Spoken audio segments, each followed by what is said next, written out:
Hi, John from RadTech, here today to tell you about WaveJamr. WaveJamr is a Bluetooth audio adapter that basically allows you to convert practically any audio system into a wireless audio system with incredible audio fidelity.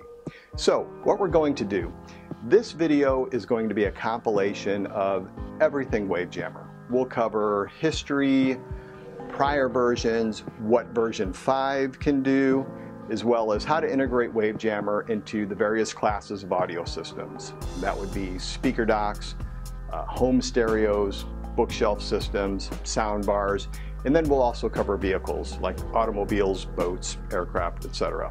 So if you are strictly interested in learning about how to integrate WaveJamr into a particular class of audio system, just look down in the description and you'll be able to link directly to those videos.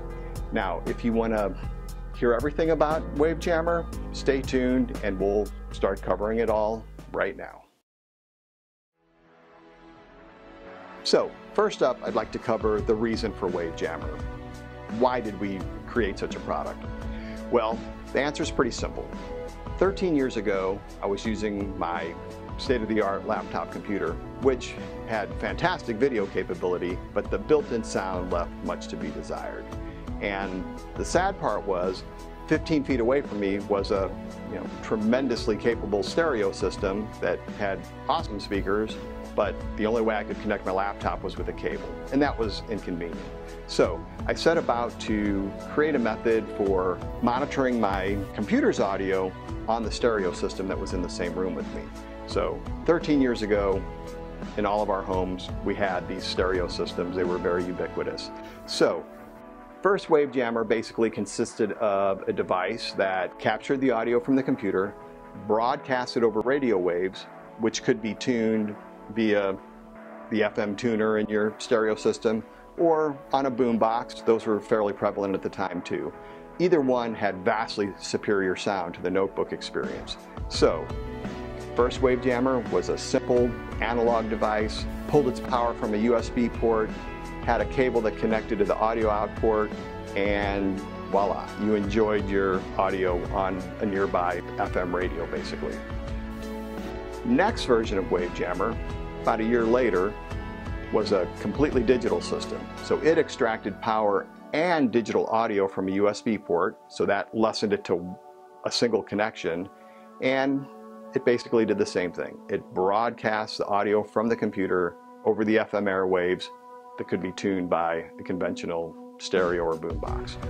So great, that worked pretty well. The only problem was the power limit imposed by the FCC was very low.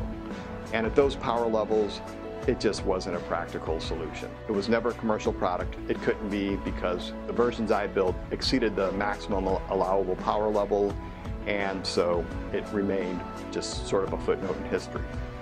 So, fast forward, 10 years later, those stereo systems and boom boxes were replaced by iPod speaker docks.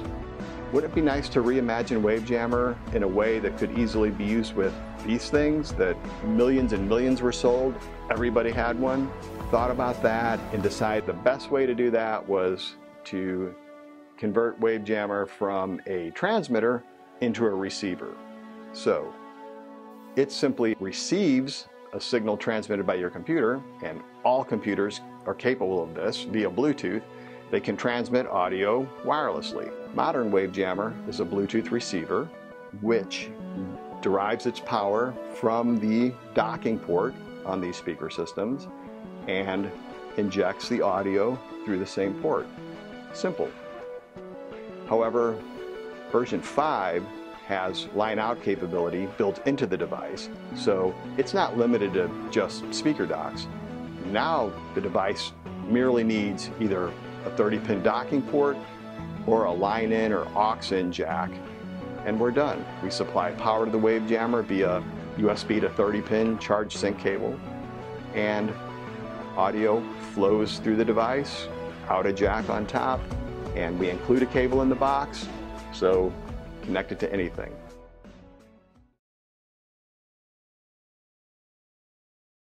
So the first thing we're going to take a look at is basic pairing. I know a lot of you know how to do this, but For folks that have never paired anything to a Bluetooth device before, let's take a look. To begin, we'll want to get into our devices settings area.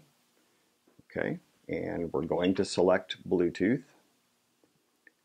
If Bluetooth is off, we need to turn it on. Just touch the switch, and it will search for Bluetooth devices that are free, that haven't been paired to anything else. So what I'm going to do first is I want to show you the top of the WaveJamr because we've got a status LED on it. So in order to do that easily, I'm going to use a RadTech 30-pin extender cable.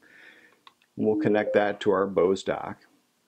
And notice that the status LED is rapidly flashing blue. That means that this device is receiving power and it is not paired to anything. It's wide open.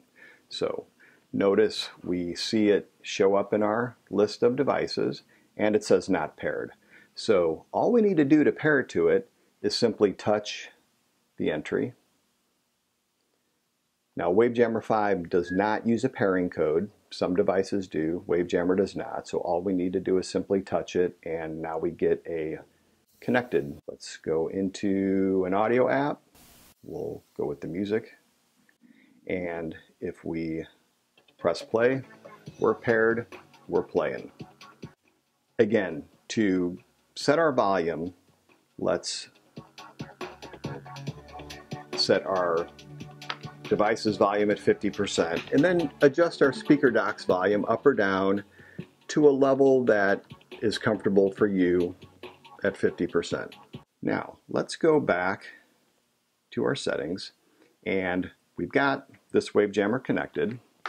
What I'm going to do is connect a second unit and we're going to come over here to this Sony. This is a digital dock, so I'm using the patch cable. Okay, this patch cable is connected into the aux in port on the back.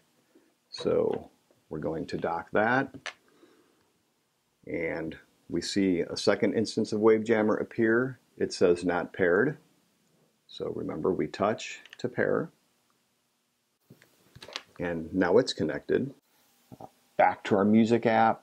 It's going to automatically send our audio to the last device that we connected or paired. So now our audio is playing on the Sony dock, and same thing, I can adjust my volume level.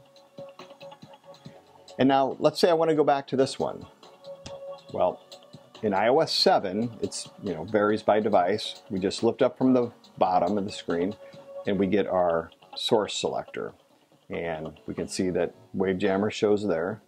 If we just touch, brings up a list of all our available sources, and the one that we're currently playing to has a check. If we want to switch to the other one, just touch it, and now we're over here. And notice how the volume level jumped, because iOS 7 remembers what the volume level was for each device. So I'll go back to the other one. Notice how the volume level changed. So that's kind of nice. Okay, we'll stop that. Get rid of that. Let's go back to our Bluetooth preference pane. And I want to show you if we disconnect the WaveJamr, within a few seconds we get a not connected message. And so let's say we carried this around, we carried it out to our car, we took it to our friend's house. All we have to do is dock it basically, and it will connect. So once we're paired, we don't have to ever mess with that again. If you want to let someone else pair to it, then you'll simply disconnect from it and let your buddy pair to it. But once you've paired to it, you never need to do it again. When you connect it to a different source, it's just going to work. I want to talk a little bit about the various ways we can power the WaveJamr. So it's got a conventional 30-pin port on the bottom. So that means we can power WaveJamr with any 30-pin charge sync cable. So here's a typical 30-pin to USB cable, and we can connect it to our iPhone charger, for example. There it is connected. we can connect it to, you know, a third-party USB charger. This is the RadTech charger. We can also use a multitude of battery emergency chargers out there. This particular one uses 3 AAA cells. It's kind of handy.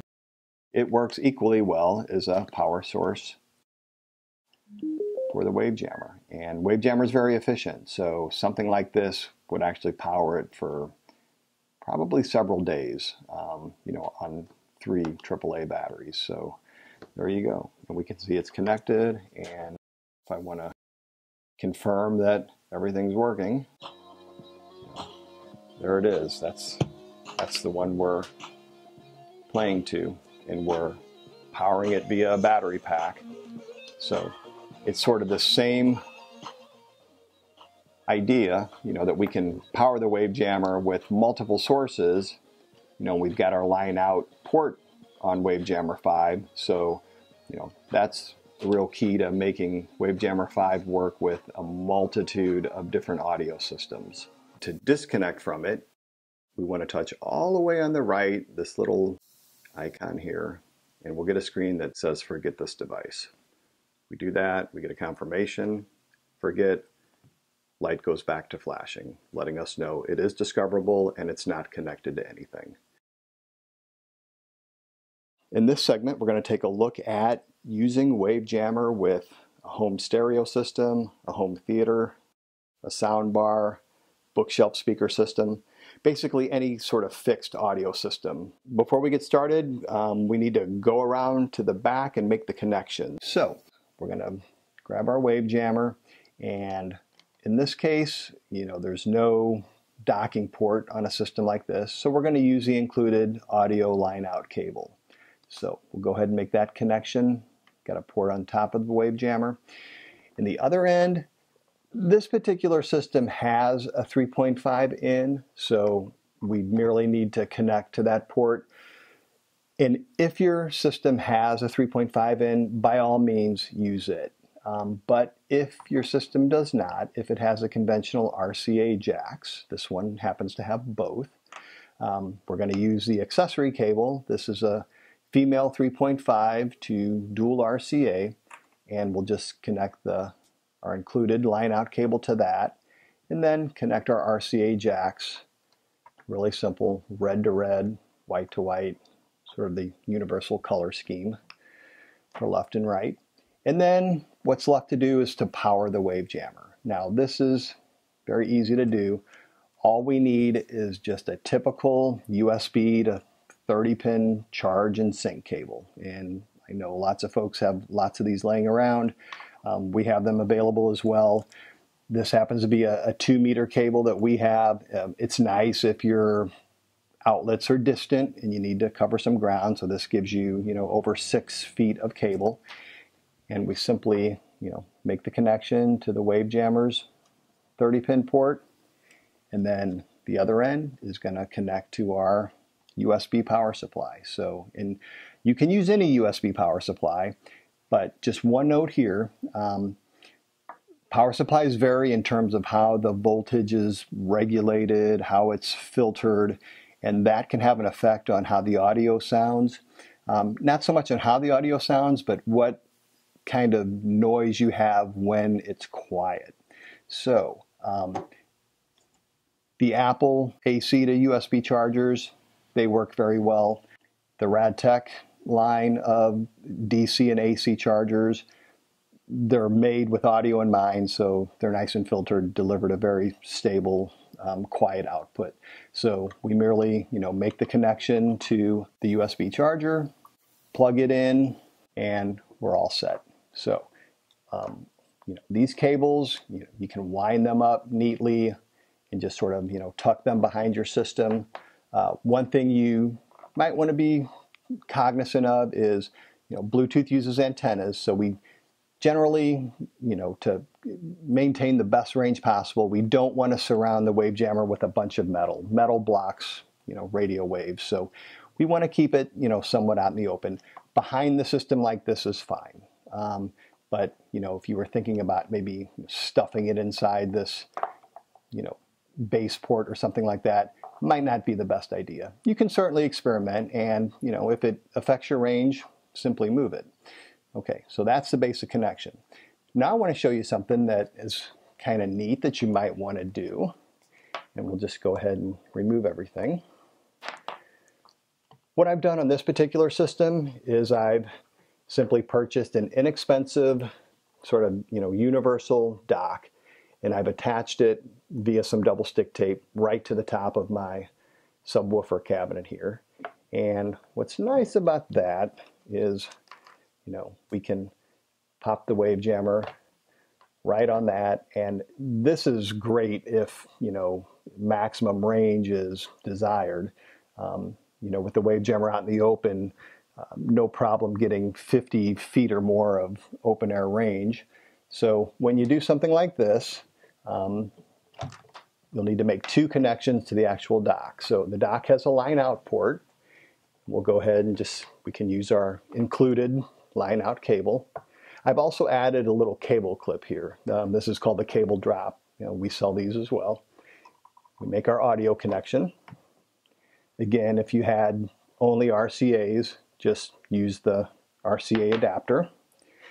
And then we need to get power to the WaveJamr. And I'm just going to use a black cable in this case, in keeping with the style of everything here. So we'll connect our 30-pin cable there. And then this end, of course, is going to travel down and connect to our charger, wherever that's located. So now we've got a sort of a nice clean look. WaveJamr's up top. This is nice if you have one WaveJamr that you're going to move around. So it's really easy to just pop it off, take it out to the car, take it to another room. So that is integrating a universal dock solution into a home audio system. So here we are with a typical computer. So let's look at pairing with a larger device. So first thing we'll want to do is open our system preferences, select Bluetooth, and turn it on.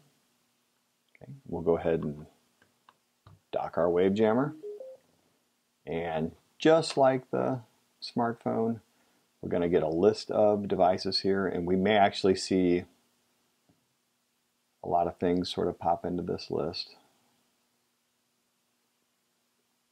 Okay, so there's WaveJamr. So we have a button that says pair. We're going to touch that, and we're connected. And basically that is it. So we're connected. We'll launch an audio application and just begin playing a song. It's streaming to the WaveJamr. Just like before, sort of setting the volume level. Actually, this is speaker dock is set really high, so I'm gonna bring its volume down. So that is using WaveJamr with a computer.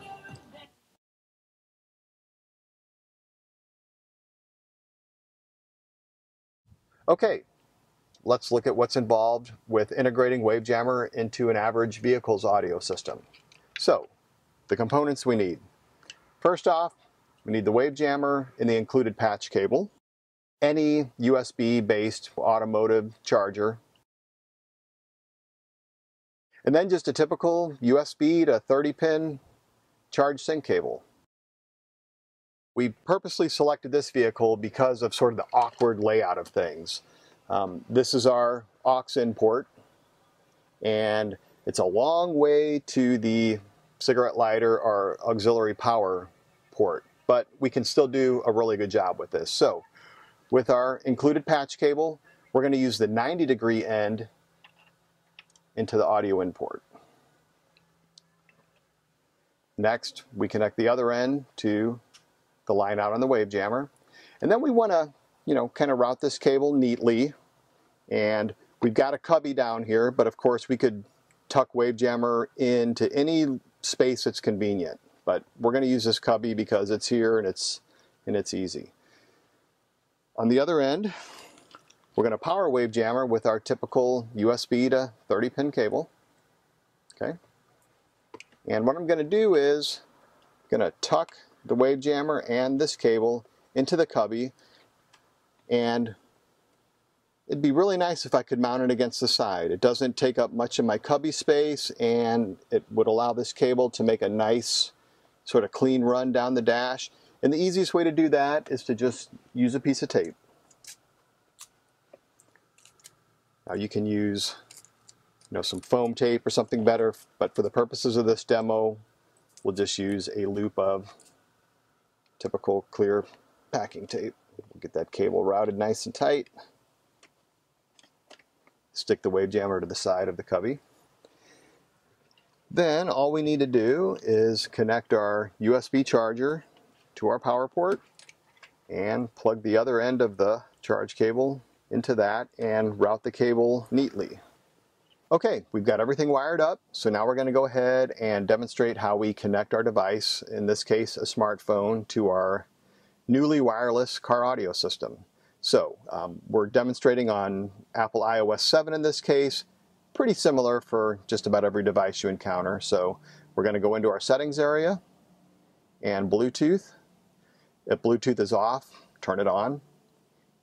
And I've already got a couple instances of WaveJamr in here that I paired to previously, and now the WaveJamr that we just installed shows up last in the list. Notice it says not paired. We're going to go ahead and touch it, and that's all we need to do to pair. Takes just a couple of seconds and we will be connected. And then just bring up your audio app of choice, and we're going to go ahead back and just pick some song that will be appropriate and press play. And now in a car with a setup like this, probably best just to run your volume all the way up on your smartphone or whatever you're connecting, and then just simply use your volume control on your head unit to control the volume. So, and you won't have any distortion running the volume all the way up on the host device, and WaveJamr is not going to distort the signal at all.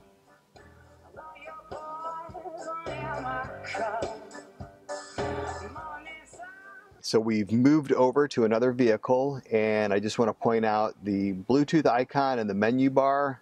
Right now it's grayed out because we're not connected to a WaveJamr, but this vehicle has a WaveJamr installed in it, so I'm going to go ahead and start it up, and we'll see just how quickly the system connects. You see it's blinking, and boom, we're connected.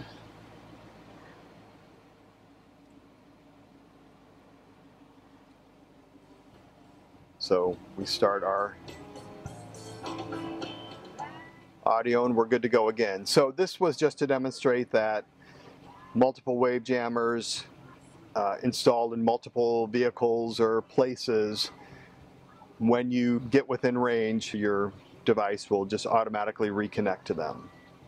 So what if your vehicle doesn't have an auxiliary in port? There's a company called iSimple which makes a range of modules that make it very easy actually to add an aux in port to your existing audio system. What these typically do is they sort of splice in between the cable that connects to the back of your audio system. So it's simply a matter of pulling the cable out of the back, installing their cable, and plugging your cable into their module. If you're reasonably handy with tools, it's a 20 to 30 minute job. If you're not, visit your local audio shop. I think Best Buy can do those installations as well. Very simple to do, and we'll actually take a look at a vehicle that has one installed and show you just how easy that is. This vehicle was built before 2006. It's a GM Class 2 vehicle, and this is sort of what the wiring harness looks like from the iSimple device. So simply have it connected to the WaveJamr via this 30-pin port that's part of the kit. Kit also has the 3.5 millimeter line in, which attaches to the line out port on the WaveJamr. And I'm able to sort of stuff all this behind the passenger side footrest, so it's a neat installation. You never see it. And of course it